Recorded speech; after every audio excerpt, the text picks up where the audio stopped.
गोपी नहीं, स्केच गोपी कहो। बालों में चमेली का तेल डाले होगा। काली की मौत के बाद उसके घर से बोतल उठाई थी। उसकी मौत का भी स्केच तुम्ही ने बनाया था? इसी से कहा तो तुम्हारा भी स्केच बना दूंगा। हमरे भेजे में कुछ बात नहीं घुसी। पहले तुमने काली से पैसे लेके किसी और की मौत का स्केच बनाया था ना? पुलिस वाले, मिलिट्री वाले और स्केच बनाने वाले का ना कोई दोस्त है ना दुश्मन। हमारा एक ही उसूल है, पैसा लो स्केच बनाओ। स्केच पेन की माला डाल के काहे घूम रहे हो?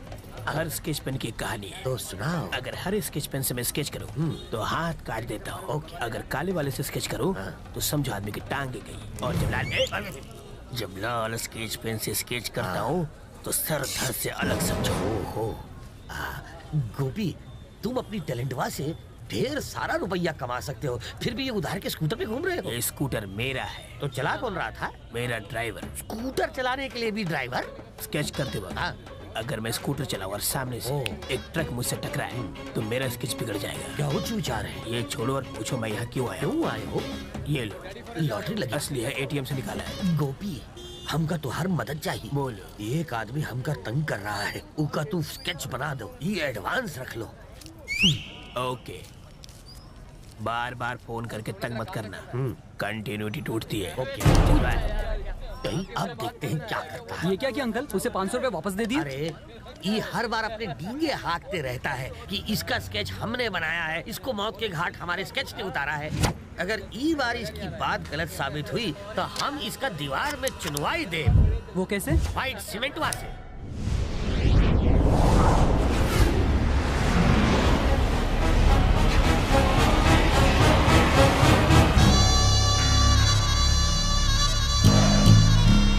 तो शंकर, तुम्हें क्या लगता है कि अपने भाई की मौत के बाद तुम बहुत बड़े डॉन बन गए हो? सुनने में ये आया है कि विजय कृष्णा ने कातिलों को ढूंढकर सबके सामने मारने की कसम खाई है। अगर उसे पता चल गया कि तुमने अपने भाई को मरवाया, तुम बचोगे नहीं।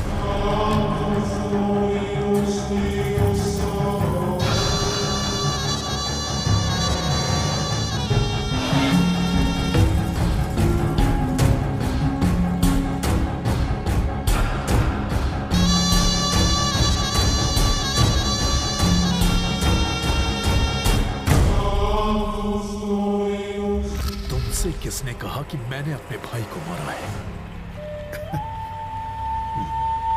मैंने अपने बाल धूप में सफेद नहीं किए।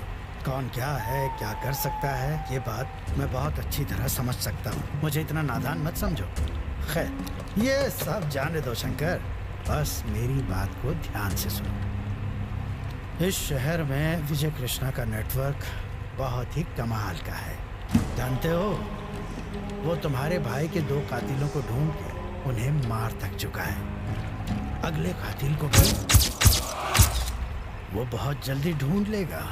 अगर उसने उसकी आंखों में आंखें डालकर पूछा कि काली को किसने मरवाया है और उसने बता दिया कि तुम उसकी मौत के लिए जिम्मेदार हो, तो ये विजय कृष्णा दंदनाता हुआ तुम्हारे घर में घुस के बिना किसी सवाल जवाब के तुम्हें मौत के घाट उतार देगा।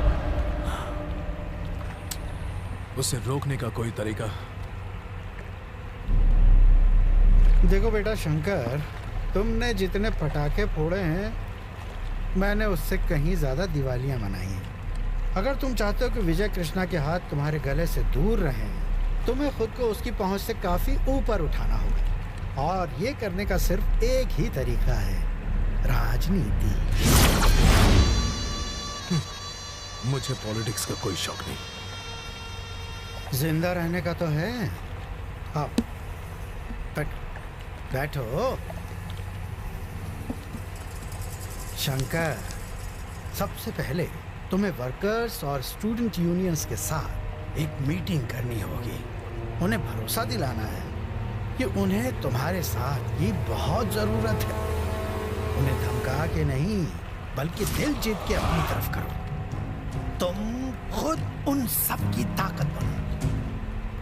और अब बताता हूं आगे का प्लान। धर्म के नाम पर प्रांत को ढाल बना के हम जनता को उकसाएंगे, और इसके लिए हमें शहर की 25-30 बसों को तोड़ना होगा, कम से कम 100 दुकानों में आग लगानी होगी। इससे शहर में दंगे शुरू हो जाएंगे और फिर तुम्हें सारी जनता का प्रतिनिधि बनकर अकेले इस सब के खिलाफ आवाज उठानी होगी। इससे दूसरे दलों और मेरी पार्टी ऑफिस में खलबली बच जाएगी और फिर बैठे बिठाए तुम्हारे हाथों में ताकत आ जाएगी। इस तरह होगी इसकी पॉलिटिक्स में ग्रैंड एंट्री। क्या कहते हो वकील? पियो पियो, तुम्हारी नई जिंदगी की शुरुआत के नाम। बात करने देखता हूं। आप सब जानते हैं, जब भैया जिंदा थे तो वो आप सबका ख्याल बिल्कुल अपने परिवार की तरह रखते थे। विजय कृष्णा ने उन्हें अपने भाई की शादी में बुलवाकर मरवाया और हम सबको अनाथ बना दिया।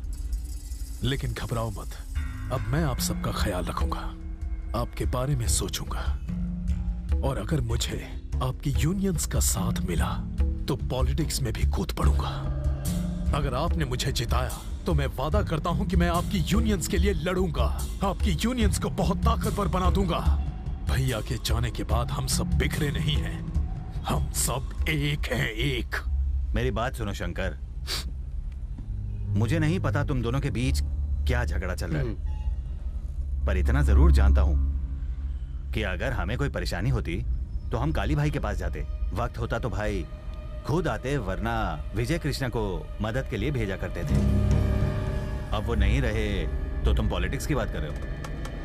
हर जगह ये अफवाह है कि विजय कृष्ण ने काली भाई का खून करवाया है। जब तक हमें सच का पता नहीं चलता, आप हमें अपने तरीके से काम करने दीजिए शंकर जी। आपने अपना प्लान हमें बता दिया, हम जाकर अपने साथियों से इसके बारे में बात करेंगे। सबका जो फैसला होगा आपको बता दिया जाएगा। अब हम चलते हैं।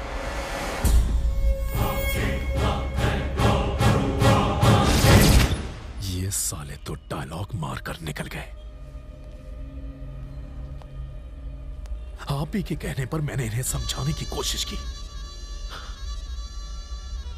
ये तो साफ हो गया कि ये लोग तुम्हारा साथ नहीं देने वाले हैं। अब ये लोग जाके सीधा विजय कृष्ण से मिलेंगे। तो अब चलो उठो यहाँ से, चलो। तुम सब में काशी कौन है? मैं हूँ। शंकर भाई ने तुझे बुलाया है, जल्दी चल। शंकर के बुलाने पर मैं क्यों आऊँ? ये तेरे लिए अच्छा नहीं होगा। हेलो, हमने हाथ में चूड़ियां नहीं पहन रखी।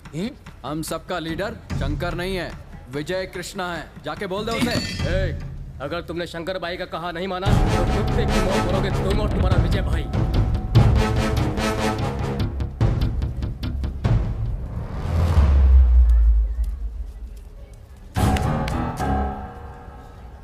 यहाँ से निकल जाओ वरना छोड़ूंगा नहीं। शिवा, हम सब एक गैंग में थे, अब नहीं। हम लोग इस शहर में तुम्हारे टुच्चे भाई का राज नहीं चलने देंगे। मैंने कहा यहाँ से चुपचाप चले जाओ। भाई के मामले में टांग मत अड़ा, नहीं तो हम तुझे भी नहीं छोड़ेंगे। चल जा। बुजुर्गों ने ठीक कहा है, लातों के भूत बातों से नहीं मरते।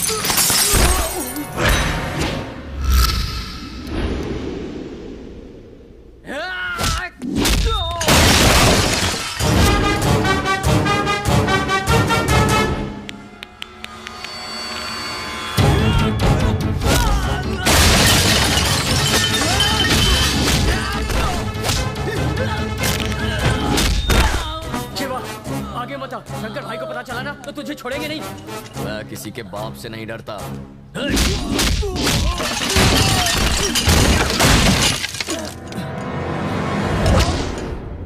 मार दे इसको।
तुम लोग बाहर जाओ। शिवा, तुमने कॉलेज में शंकर के आदमियों को क्यों मारा? भैया, वो मेरे कॉलेज में आकर आपको भला बुरा कह रहे थे और आप पूछ रहे हैं मैंने उन्हें क्यों मारा? तुम्हें हम दोनों के बीच पड़ने की कोई जरूरत नहीं है शिवा। ये बात कान खोल कर सुन लो तुम। शिवा, हमारे पिता की मौत यूनियन के झगड़े की वजह से हुई थी। उस वक्त काली भाई ने ही मुझे सहारा दिया। उन्हीं की वजह से मैं ऐसी जिंदगी जी रहा हूं। उन्हें इज्जत देने के लिए मैं कभी उन्हें मना नहीं कर सका। मेरे पास और कोई रास्ता नहीं था। पर तुम इस लफड़े में क्यों पड़ते हो? मैं मजबूर था शिवा। तुम सिर्फ पढ़ाई करोगे, ये सब मैं संभाल लूंगा। समझ गए? अब जाओ।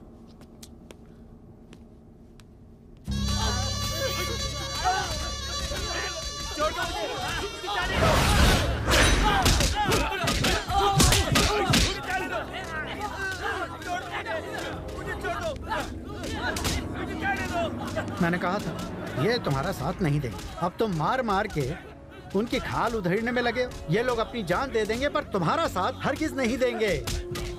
मेरी बात मान लो। विजय ना बड़े आराम से इन सबको अपने कब्जे में कर लेगा और फिर हम लोग यहाँ बैठ के भजन कीर्तन करेंगे। हरे रामा हरे कृष्णा हरे रामा। लोग आके चढ़ावा चढ़ाएंगे। इन सब के साथ से ही तुम्हारी ताकत बढ़ेगी। तुमसे तो बात करना दीवार से सर मारने जैसा है। ना कुछ बोलते हो ना कुछ करते हो। अरे सोचो, कुछ सोचो।